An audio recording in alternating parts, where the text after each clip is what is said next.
Hello everyone, DBS ম্যাডামের ক্লাসে তোমাদের সকলকে স্বাগতম। আমি ডিবিএস ম্যাডাম। সবার আগে চ্যানেলটা সাবস্ক্রাইবের পর প্রত্যেকের নোটিফিকেশন অন রাখবে, যাতে যখন যখন ভিডিও আপলোড হোক তোমাদের কাছে পৌঁছে যায়।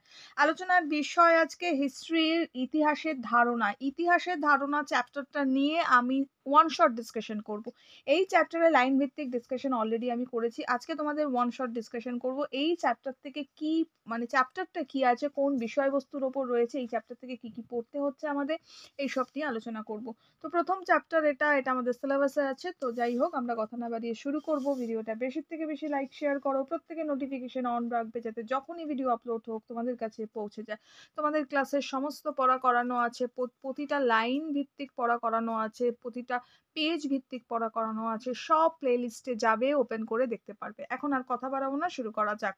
দেখো কি বলেছে, ইতিহাসের ধারণা, প্রথম চ্যাপ্টার। আমরা প্রথম ইতিহাস পাচ্ছি।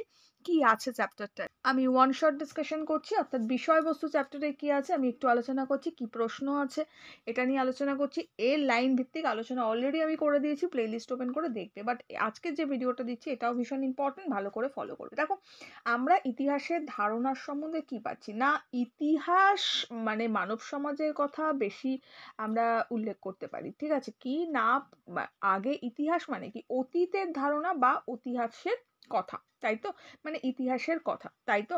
অর্থাৎ কি, ইতিহাস হলো, আমরা বলতে পারি যে মানুষ কি করে আদিম সভ্যতার থেকে আমাদের আধুনিক সভ্যতায় এসছে, সেটাই হচ্ছে ইতিহাস। তো অতীতের কথা। আগে মানুষ কি করতো না, বন জঙ্গলে থাকতো, তাই তো।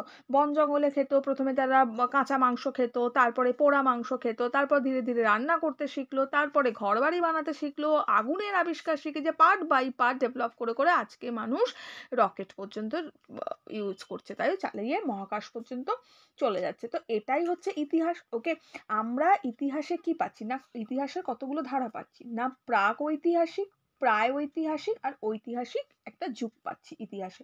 ওকে, যুগ, এই যে যুগগুলো পাচ্ছি কি না, প্রাক ঐতিহাসিক যুগ কোনটা, এই চ্যাপ্টারে যেটা আমরা পাবো কি না, আদিমকালে মানুষরা শুরুতে কি করতো, লিখতে পড়তে জানতো না, সেই সময়কে বলা হতো কি প্রাগ ঐতিহাসিক যুগ।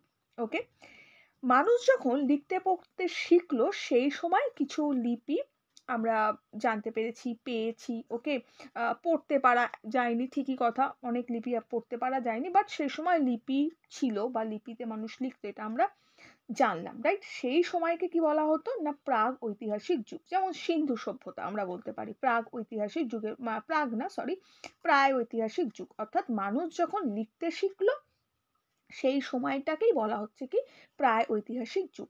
ওকে, প্রাচীনকালে যে সময়কার লিপি আমরা বলতে পারি যে পাঠোদ্ধার করা সম্ভব হয়েছে, তাকে আমরা কি বলি, ঐতিহাসিক যুগ। যেটা লিপিটা পাঠোদ্ধার করা সম্ভব হয়েছে, পড়ে আমরা উদ্ধার করতে পেরেছি, সেটা হচ্ছে ঐতিহাসিক যুগ। যেমন বৈদিক যুগ, এটা আমরা উদ্ধার করতে পেরেছি। ওকে, এবার এই যুগের মধ্যে আমরা পাবো হচ্ছে ইতিহাসের ধারণা পাবো। ওকে, ইতিহাসের উপাদান পাবো, ইতিহাস কাকে বলে পাবো, আমরা আর্যবৎ সম্বন্ধে জানবো। দেখো, আর্যবৎ সম্বন্ধে সবার আগে একটা বলি, যে বিন্ধ্য পর্বতের উত্তর দিকের অংশ আর্যাবত নামে পরিচিত ছিল। ওকে, প্রাচীনকালে এই অঞ্চলে কি হতো না, আর্যরা তাদের বসতি গড়ে তুলেছিল, তাই এই অঞ্চলটা কি না আর্যাবত নামে পরিচিত ছিল। এবার পূর্বে আর্যাবত বলতে আমরা বলতাম কি না, পুরো উত্তর ভারতকেই বোঝানো হতো। ক্লিয়ার, বিন্দু পর্বতের দক্ষিণ দিকের অংশ দাক্ষিণাত্য বলা হতো। আর এখানে কি হতো না, এখানে যে সভ্যতা গড়ে উঠেছিল তাকে বলা হতো দ্রাবিড় সভ্যতা। কি সভ্যতা, দ্রাবিড় সভ্যতা বলা হতো। এই অঞ্চলের মানুষের ভাষা ছিল বেসিক্যালি কি দ্রাবিড়। বিন্ধ্য পর্বত থেকে কন্যাকুমারী পর্যন্ত এই অঞ্চলটা কিন্তু বিস্তৃত ছিল। ইতিহাস লেখার জন্য যে সকল প্রমাণপত্র লাগে, তাকে আমরা কি বলতে পারি না, ইতিহাসের ধারণা আমরা ইতিহাসের উপাদান, যে প্রমাণপত্র লাগে সেটাকে ইতিহাসের উপাদান বলা হয়। ইতিহাসের উপাদানগুলি মূলত লিখিতও কিছু ছিল, আবার অলিখিতও ছিল। এই দুটো ভাগেই ভাগ ছিল, একটা লিখিত আর একটা হচ্ছে অলিখিত। লিখিত উপাদানগুলো কি ছিল না, লিখিত উপাদানগুলোতে দেশি তারপরে বৈদেশিক, এই দুই ভাগে ভাগ করা যায়। আর দেশীয় সাহিত্য আবার ধর্মনিরপেক্ষ বা ধর্মভিত্তিক বিভিন্ন ভাগে কিন্তু ভাগ ছিল, ঠিক আছে? আর অন্যদিকে গ্রিক, রোমান, চৈনিক পর্যটকদের বিবরণ ছিল কিন্তু ভারতের গুরুত্বপূর্ণ বৈদেশিক বিবরণ, ঠিক আছে? এছাড়াও ছিল অন্যান্য লিখিত উপাদান, যেমন আমরা বলতে পারি তামার পাতে লেখা থাকতো কিছু, ঠিক আছে? রাজার কিছু লেখ থাকলো, প্রশস্তি থাকতো, পশুর চামড়া, গাছের ছাল, এইসব জিনিসের ওপর লেখা ছিল বিভিন্ন পুঁথি। ওকে, এবার সুপ্রাচীন কাল থেকেই কি ছিল না, নদীকে কেন্দ্র করেই মানুষের জীবিকা বা জীবন কিন্তু গড়ে উঠেছিল। ওকে, নদী নির্ভর আমরা বলতে পারি, নদীকে নির্ভর করেই পুরোনো যুগের অনেক সভ্যতা গড়ে উঠেছে, ঠিক আছে? তো নদীকেই বলা হতো সেই সময় মায়ের সমান, অর্থাৎ মায়ের মতো তাকে রেসপেক্ট করা হতো নদীকেই। এই জন্য সভ্যতাগুলো নদীমাতৃক। অনেক সময় আমাদের প্রশ্ন আসে যে নদীমাতৃক সভ্যতা বলতে কি বোঝো বা কি বোঝায়, তখন আমরা কি বলতে পারি না, প্রাচীনকালে মানুষ নদীর ওপর অধিক মাত্রায় নির্ভরশীল ছিল। তারা নদীর জলকে সেচের কাজে ব্যবহার করত। এছাড়া পশুরা খাওয়ার জন্য, তারা যে পশুপালন করত সেই পশুদের জল খাওয়ার জন্য নদীর জল ব্যবহৃত হতো। চাষবাসের কাজে নদীর জল ব্যবহৃত হতো, ঠিক আছে? ক্রমে কৃষিতে কেন্দ্র করে কি হলো না, মানব সভ্যতার বিকাশ ঘটেছিল কৃষিকে কেন্দ্র করে, তাই তো? যেমন সিন্ধু সভ্যতা আমরা গড়ে উঠেছিল। ওকে, আর নদীর পাশেই সবসময় সভ্যতাগুলো কিন্তু গড়ে উঠেছিল। সভ্যতাগুলো যেহেতু নদীকে কেন্দ্র করে গড়ে উঠেছিল, এই ধরনের সভ্যতাকে কি বলা হতো না, নদী কেন্দ্রিক সভ্যতা বা নদী মাতৃক সভ্যতা বলা হতো। ওকে, অনেক সময় আমাদের এই চ্যাপ্টার থেকে প্রশ্ন আসে যে আর্যাবত বলতে কি বোঝো? আর্যাবত বলতে আমরা কি বুঝতে পারি? দেখো, আর্যদের একটু আগে আমি ডিসকাশন করলাম যে আর্যদের বসস্থান এক জায়গায় কখনোই স্থির ছিল না, তারা বিভিন্ন জায়গায় ঘুরে বেড়াতো, নানা সময় নানা পরিবর্তন হয়েছে কিন্তু। ওকে, এক সময় সারা ভারতে তারা বসবাস করত। ভারতের উত্তর অংশে যেখানে আর্যরা বসবাস করত সেই অঞ্চলকে কি বলা হতো? আর্যাবত বলা হতো। ক্লিয়ার? বোঝা গেল? সেই অঞ্চলকে আর্যাবত বলা হতো। এবার দেখো, আমাদের বলতে পারি যে ইতিহাসটা কাকে বলে? ইতিহাস কাকে বলে জানতে গেলে আমরা একটা কথাই বলতে পারি যে মানুষের জন্মের থেকে বা জন্মলগ্ন থেকে এবং আজ অবধি, আজ পর্যন্ত যাকে বলতে পারি মানুষের জীবনযাত্রা আর সভ্যতার যে পরিবর্তন ঘটেছে এবং যে উত্থান পতন রয়েছে বা উত্থান পতনের যে ধারাবাহিক বিবরণ রয়েছে, সেটাকেই বলে ইতিহাস। মানে আমরা কি করে জানলাম আগের যুগে কি হতো? মানুষ যে ধরো আগুন জ্বালাতে পারতো না, সেটা তো আমি নিজের চোখে দেখিনি। আমি আমার জেনারেশন, আমি আমার পূর্বজ থেকে জেনেছি, তারা তাদের থেকে জেনেছে, তারা তাদের থেকে জেনেছে। তো এইভাবে অতীতের কথা জানতে জানতেই তো আমরা ভবিষ্যতে আজ ইতিহাসটা জানতে পেরেছি। ইতিহাস মানেই অতীতের কথা, তাই তো? তো সেটাই বলছে যে মানুষের জন্মলগ্ন থেকে আজ পর্যন্ত মানুষের জীবনযাত্রা, সভ্যতার পরিবর্তন এবং উত্থান পতনের ধারাবাহিক বিবরণীকেই কি বলা হয় না, ইতিহাস আমরা বলতে পারি। ওকে, এই যে চ্যাপ্টারে ভেরি ইম্পর্টেন্ট আমরা পড়বো হচ্ছে শতাব্দ, সহস্রাব্দ জিনিসটা সম্বন্ধে, খ্রিস্টাব্দ সম্বন্ধে আমরা পড়বো। খ্রিস্টাব্দ কি না, খ্রিস্টাব্দটা আগে জানি যে যীশু খ্রিস্টের জন্মকে ধরে যে অব্দ বা সাল গণনা করা হয় তাকে আমরা খ্রিস্টাব্দ বলি। আর শতাব্দ বা সহস্রাব্দটা কি না, 100 বছরকে শতাব্দ বা শতাব্দী বলে, আর 1000 বছরকে সহস্রাব্দ বলা হয়। দন্তে স হ দন্তে সরাপলা আকার বয়দয় সহস্রাব্দ কিন্তু বলা হয়ে থাকে।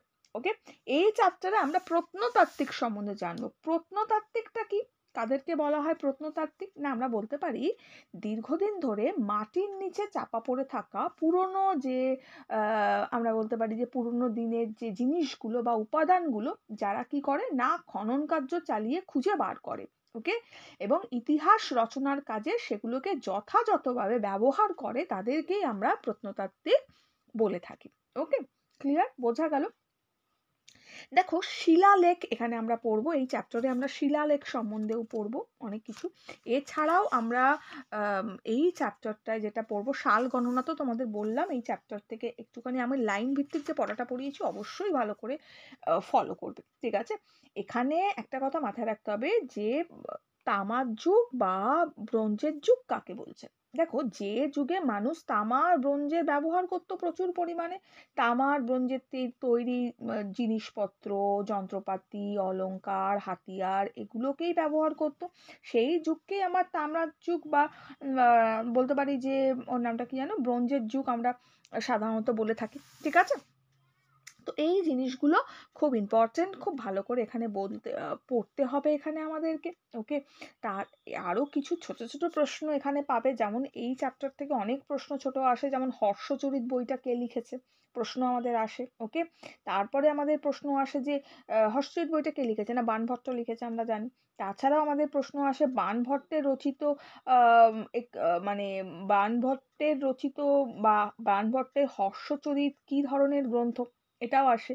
তো এটা একটা জীবনীমূলক গ্রন্থ আমরা বলতে পারি। ঠিক আছে, তো এই ধরনের প্রশ্নগুলো এখান থেকে পড়বে খুব সুন্দর করে।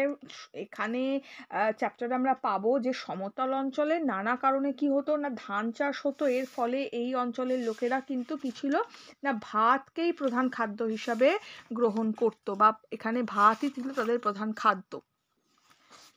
এছাড়াও এই চ্যাপ্টারটা একটু পাবে হচ্ছে তোমরা মুদ্রার সম্বন্ধে একটু পাবে। ঠিক আছে, মুদ্রাটা একটু ভালো করে আমাদেরকে পড়তে হবে। ঠিক আছে, মুদ্রার সম্বন্ধে কি আছে না, মুদ্রা কিভাবে আমাদের প্রাচীন ইতিহাস রচনায় সাহায্য করেছিল। ওকে, এটা কিন্তু প্রশ্ন আসে, মুদ্রা কিভাবে প্রাচীন ইতিহাস রচনায় সাহায্য করেছে। দেখো, মুদ্রা থেকে কি পাওয়া যায় না, মুদ্রা থেকে কিন্তু রাজার নাম পাওয়া যায়, তার বংশের পরিচয় পাওয়া যায়, মূর্তি বিভিন্ন দেখতে পারি মুদ্রার মধ্যে, রাজ্য সীমানা থাকে, রাজত্বকাল থাকে, শিল্পের প্রতি গভীর অনুরাগ থাকে, বিভিন্ন শিল্পের ছবি থাকে। ঠিক আছে, ধর্মবিশ্বাস থাকে, তারপরে অর্থনৈতিক কাঠামো প্রভৃতির কথা কিন্তু এই মুদ্রার থেকেই আমরা জানতে পারি। ঠিক আছে, আর এই সকল তথ্য ইতিহাস রচনায় আমাদের যথেষ্ট পরিমাণে সাহায্য করে।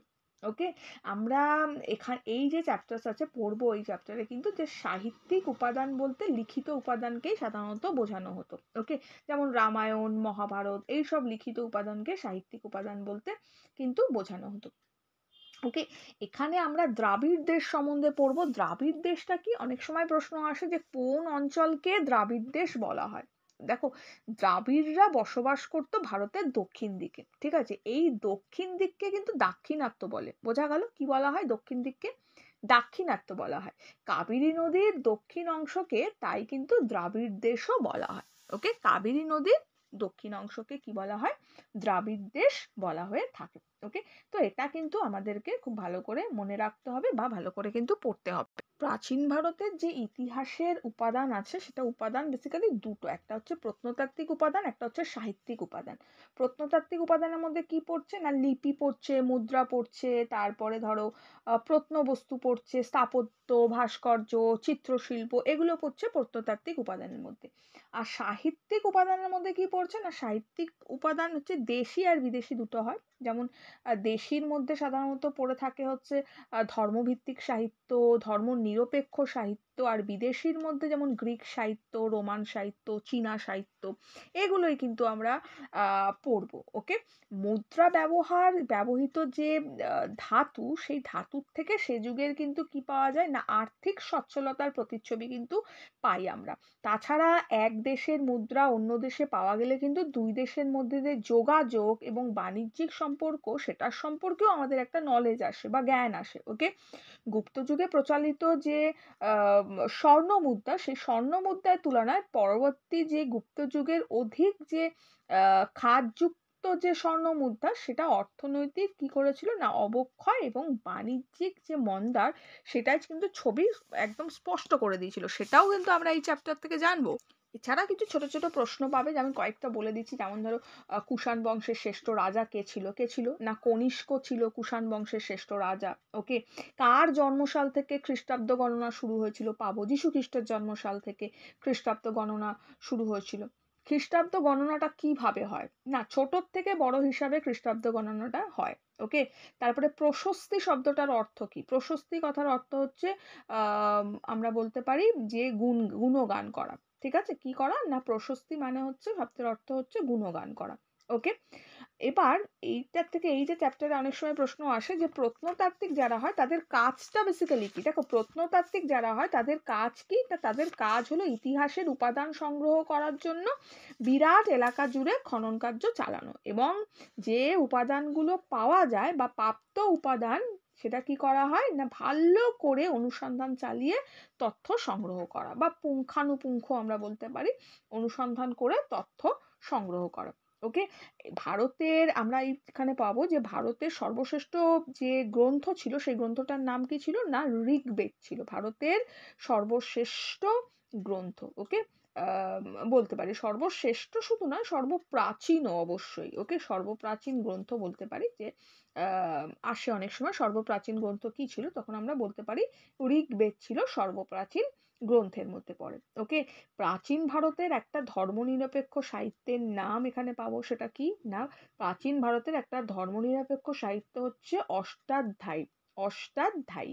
ওকে, এই প্রশ্নগুলো ছোট ছোট পাচ্ছ এখান থেকে, এগুলো কিন্তু খুব ভালো করে পড়তে হবে। তাহলে এই চ্যাপ্টারে কি কি পেলাম, শতাব্দ, সহস্রাব্দ পাচ্ছি, এই চ্যাপ্টারে খ্রিস্টাব্দ কাকে বলে পাবো, ইতিহাসের উপাদান কাকে বলে পেলাম, এছাড়া শিলালেখ কাকে বলে পাবো। শিলালেখটা একটু বলে দিই, শিলালেখ হচ্ছে পুরনো ইতিহাসে যে সকল লেখগুলো পাথরের গায়ে খোদাই করা হতো। আই রিপিট, আরেকবার বলছি, পুরনো দিনে যে সকল লেখাগুলো পাথরের গায়ে খোদাই করা হতো, এই লেখাগুলোকে শিলালেখ বলা হয়।